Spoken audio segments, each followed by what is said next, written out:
વડોદરાના DGP doctor K N. Rao પ્રથમ વખત વડોદરાની મુલાકાતે આવ્યા હતા, જ્યાં તેમણે ક્રાઇમ કોન્ફરન્સમાં હાજરી આપી અને વડોદરાની સુરક્ષા વ્યવસ્થા અંગે સમીક્ષા કરી. તેમણે નાર્કોટિક્સ અંગે જાગૃતિ કાર્યક્રમનું ઉદ્ઘાટન પણ કર્યું. આ મુલાકાત દરમિયાન તેમણે ઉચ્ચ પોલીસ અધિકારીઓ સાથે બેઠક યોજી અને વડોદરા શહેરની સુરક્ષા પરિસ્થિતિની સમીક્ષા કરી હતી. ગુજરાત રાજ્યના પોલીસ વિભાગના વડા ડીજીપીની વડોદરાની મુલાકાતનો હેતુ ક્રાઇમ કોન્ફરન્સમાં હાજરી આપવાનો અને વડોદરાની સુરક્ષા વ્યવસ્થા અંગે સમીક્ષા કરવાનો છે. તેમણે નાર્કોટિક્સ અંગે જાગૃતિ કાર્યક્રમનું ઉદ્ઘાટન પણ કર્યું છે. તેમની મુલાકાત દરમિયાન તેમણે પોલીસ ભવન ખાતે વડોદરા પોલીસ કમિશનર સહિત ઉચ્ચ પોલીસ અધિકારીઓ સાથે બેઠક યોજી અને શહેરની સુરક્ષા પરિસ્થિતિની સમીક્ષા કરી જરૂરી સૂચનો કર્યા. રાજ્યના DGP doctor K N. Rao Vadodara police ભવન ખાતે પહોંચ્યા ત્યારે વડોદરા પોલીસના ઉચ્ચ અધિકારીઓ દ્વારા તેમનું ઉમળકાભેર સ્વાગત કરાયું હતું. શિસ્તબદ્ધ પોલીસ પરંપરા મુજબ તેમને ગાર્ડ ઓફ ઓનર આપવામાં આવ્યું હતું.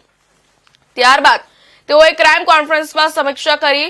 પોલીસ ભવનના ગ્રાઉન્ડ ફ્લોર ખાતે પત્રકાર પરિષદ યોજી પત્રકારો સાથે માહિતી પૂરી પાડી હતી. આ મારો એ પ્રથમ મુલાકાત છે બરોડા શહેરની અને એ પ્રાદેશિક ક્રાઇમ કોન્ફરન્સ આજે યોજવામાં આવેલી છે. જે રીતે સીપી સાહેબે કીધું છે કે બરોડા શહેર, બરોડા રેન્જ અને ગોધરા રેન્જ અને એના જિલ્લાના જે જિલ્લા પોલીસ અધિક્ષક અને પોલીસ વિભાગ સાથે સંકળાયેલા આર્મ્ડ યુનિટના કમાન્ડન્ટ્સ, ડીઆઈજી, જેલ વિભાગ અને રેલવે વિભાગ એ તમામ અધિકારીઓને અહીંયા ઉપસ્થિત કરવામાં આવેલું છે.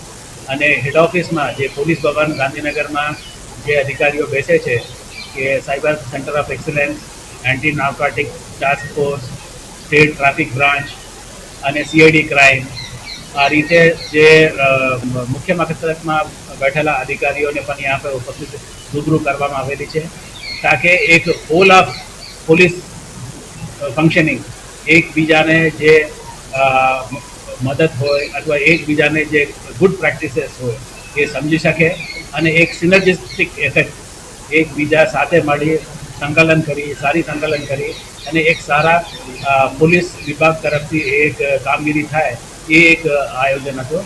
અને 3 કલાક, 3.5 કલાકની ચર્ચામાં ખૂબ જ રસસ્પદ રહી હતી અને આમાં જે ગુડ પ્રેક્ટિસીસ હતો એ બધાને એકબીજાને આદાન પ્રદાન કરવામાં આવેલી છે. અને મને આશા છે કે આ એ બહુ ઉપયોગીદાયક થશે.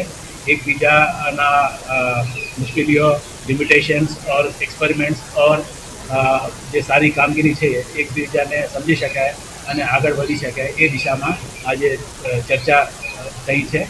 અને આવતા દિવસોમાં પણ બીજા સેન્ટર્સમાં પણ સુરત, રાજકોટ, અમદાવાદ, ગાંધીનગર એ રીતે અમે પ્રાદેશિક ક્રાઇમ કોન્ફરન્સ